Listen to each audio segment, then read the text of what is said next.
morning. We're getting ready to head out, to ride out, and it's pretty chilly out here. 45, 48, and it's about 6:30 in the morning. Yeah. We're riding out with some friends that are joining us. We are going to Las Vegas. Red Rock Harley Davidson in Las Vegas is throwing an advanced high-speed course, and it's going to be held at the Las Vegas Motor Speedway. They hired top instructors, which most people in the motorcycle world know.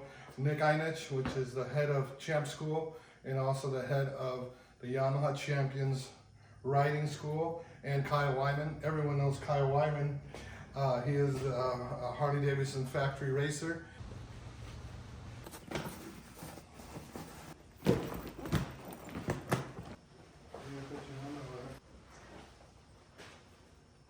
Heavenly Father, thank you for your blessings, Lord, be with us as we travel.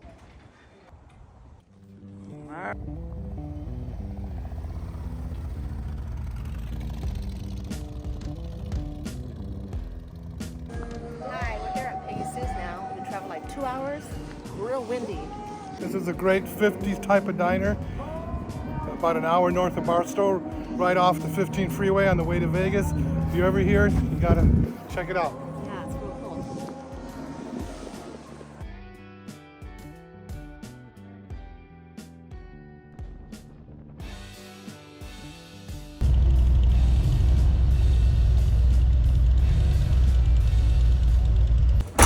Morning. Hello. Good morning, Gigi. Morning.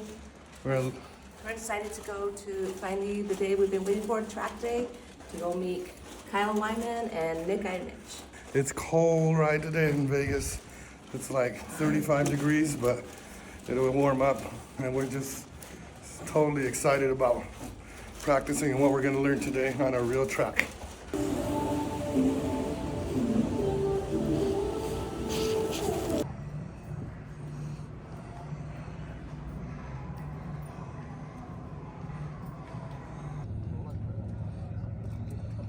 I'm in control of this motorcycle, trailing off the brakes. Now I can change direction in less time and Really what changes your life. The other part before we go to Cody's what he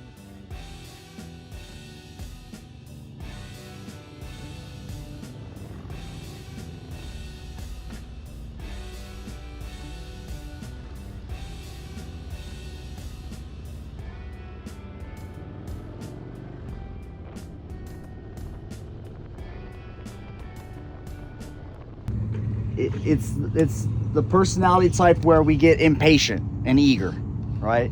I'm on the brakes, I gotta get off the brakes, and then I gotta get on the throttle, when thinking both of those inputs is taking weight off the front end, and it's not keeping the weight forward like the engineers designed it, right? So patience, right? Patience in motorcycle riding. When we get overslowed, all right, I'm in too slow, I'm not hurt, life is good, I just gotta wait. I'm just gonna wait, not yet, not yet, not yet. Okay, now's the time. And I mean, imagine the amount of patience that we need on the street, right? So it's the discipline, right? The self-discipline mid-corner to recognize that the bike has to get direction.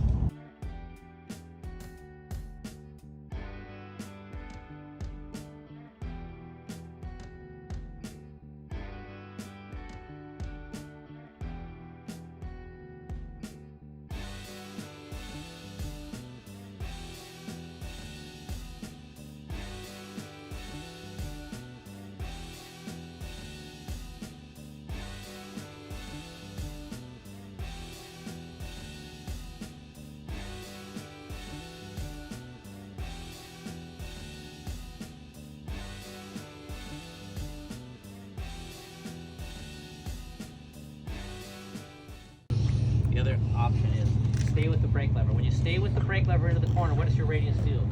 Right. So it's tight. You don't want to go over the center line, so you stand up a little bit. When you stand your bike up a little bit, what can you do with the brakes? A little more. Everybody, this is you all just basically saved the industry. If everybody can to do that one drill, run it in there and stop. If you don't ready to stand up and stop, that's done at about 18 miles an hour in a parking lot for new riders. You know that? Some of you don't realize what new riders are hearing. We're saying you're turning it in. Some of you, so Jason, some of you guys getting in there. You're getting in there and you're going to the brake. You bring it in, leaning, and stopping the motorcycle mid corner on line in your lane because the car is spun out and the cops are standing there.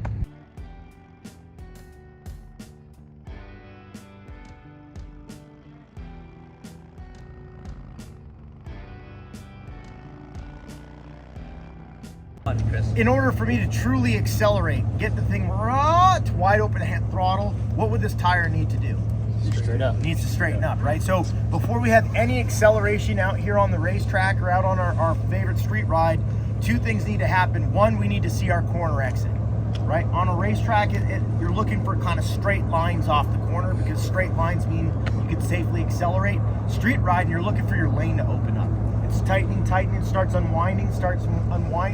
That's kind of seeing your exit, seeing when the lane opens up. Two is we have to be in a position to take away lean angle to be able to add any significant acceleration. We can go to neutral throttle and things like that we'll get into. But if I really want to drive it, I have to see the exit, be able to take away lean angle. Same idea, first, last 5%. A lot of these Harleys have a ton of torque off the corner.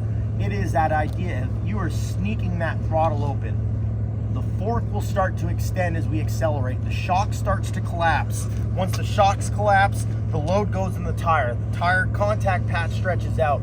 From that point, tire's loaded. Now we could really add acceleration as quick as we want, as long as we are able to take away those lean angle points as we're doing it.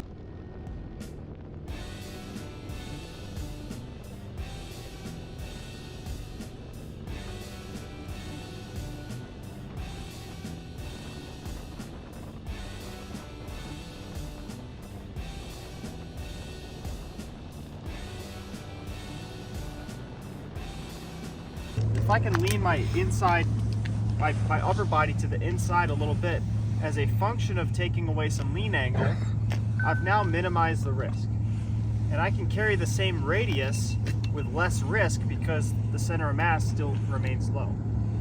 So when we push the bike up down underneath us and our body stays high, we have a ton of risk and the bike doesn't steer very well.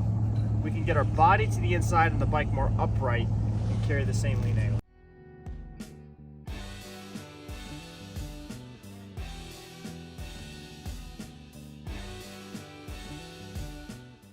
Especially on these V-twins. Another thing that we should talk about, but we won't do, is we're not going to run throttle and front brake against each other. When we have the throttle open, where's the weight? Where's the weight going? To the back. When we have the brakes on, where's the weight going? To the front. We're giving mixed signals to the motorcycle, and it's really easy to lock the front when we have throttle against the brake. I think they're calling it throttle or something. There's a word for it, throttle.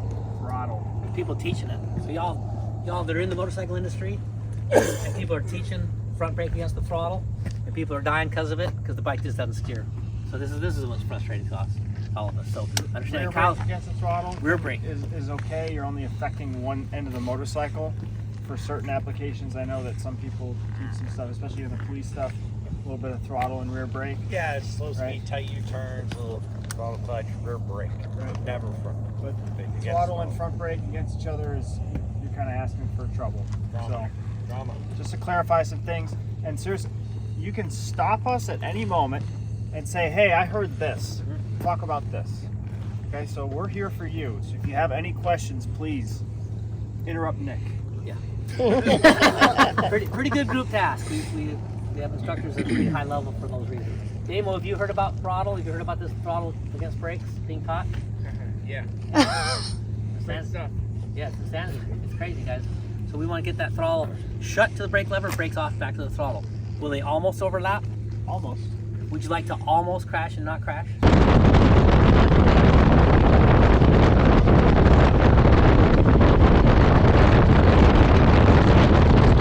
So this is what we're changing. So I want to just show a couple little things before we go. Get so you can see the fork here, Chris's fork travel here. The reflector's in the way, but get so you can see that. Because you're thinking to yourself right now, man, I'm going to show these people. I'm going to drive it down there. I'm going to grab that brake lever. What verb did I use? Grab the brake lever. So let's take and put a load in this fork. And this, everybody, this is a correctly loaded fork. The load goes in the fork. We pull down on it. Watch where the fork stops moving. Everybody see that? Everybody see Right it? about top of that reflector. Okay. Everybody, that's a linearly loaded fork spring, a correctly loaded fork spring. That's the expert rider. That's the expert rider who sneaks on the brake lever initially. Now watch the rider who's going to grab the brakes. More travel or less. Watch the back tire. All the way it comes off the ground. And it's a walking pace. Gosh, these intersection crashes are such a mystery. You're riding like this, right or wrong? Wrong. Why? Fingers are not. I'm How not late are you covering. gonna be? Too late. You're cruising along toward the intersection. Car's waiting to turn. You're covering the rear brake. Smart.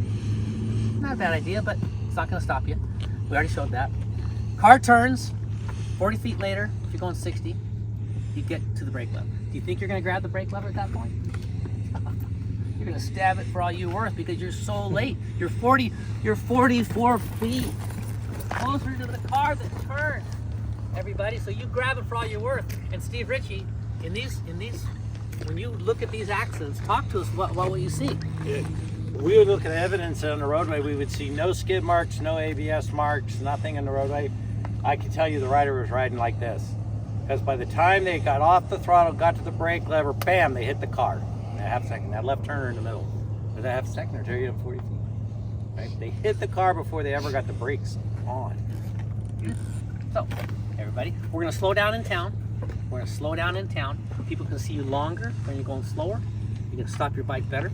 And Chris, you just proved yourself that you're always gonna put the initial load in smoothly. At that first 5%, you skip over it, you pitch the weight forward, the bike becomes unstable because we're getting so grabby with it. So that's it. Roll your bike out of the trailer should be the same initial squeeze as coming down here, stopping at pace. Everybody good? So this is what we'll do. So trail brake all the way down, long as you can.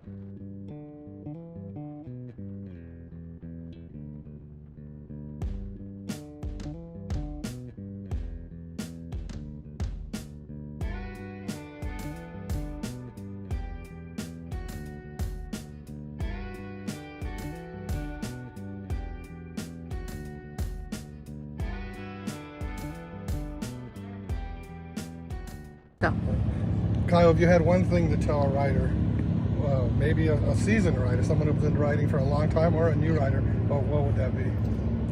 For any rider, it's about investing in yourself and what the inputs you put into the motorcycle. We have all of these different things we can do. We can put a new pipe on. We can get the tune. We can put the cam in. We can do all these different things. But what can we do as a rider to be a better onboard engineer, as we say? The person that's actually controlling what that bike's doing. We want to ride the bike the way it's designed to be ridden. And the bike is designed by expert riders. So if we can take those techniques and package them and give them to any rider, new, experienced, to invest in that, to invest in yourself as a rider is the biggest thing you can possibly do. I just don't see any other way. We got to protect ourselves on the street.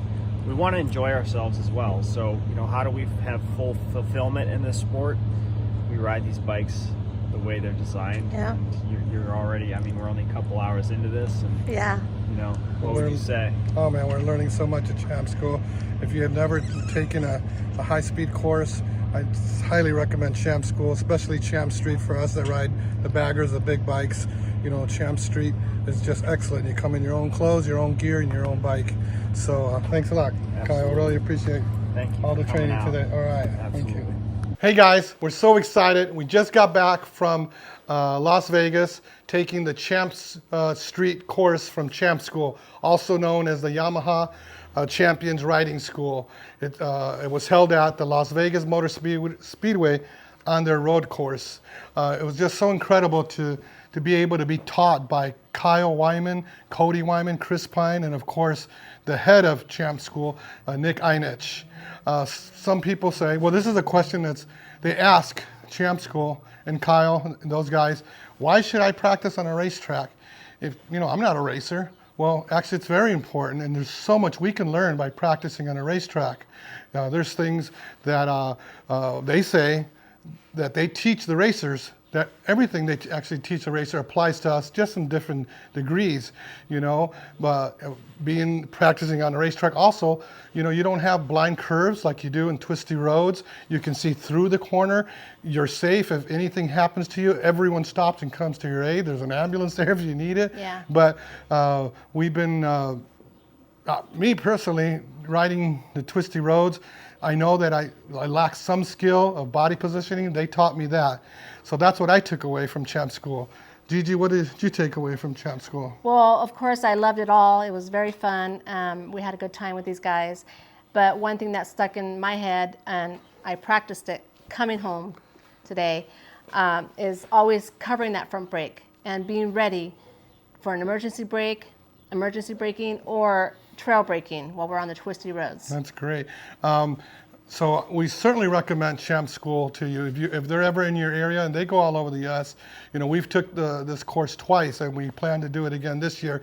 So I certainly recommend if you can take it. But also on their website, they have Champ U, and they have 2 courses, online courses, and we've taken one. We actually have to finish that one and take their new course. A lot of good information. Yeah, if we can do it, you can do yeah. it. Anything else? Oh yeah, show them what we got. Oh yeah, we got these cool certificates from Champ School. Check that out. And Signed by Nick Ienatsch. that's really cool. We hope you liked our video. Please like, share, and subscribe. And Remember, count your blessings be a blessing.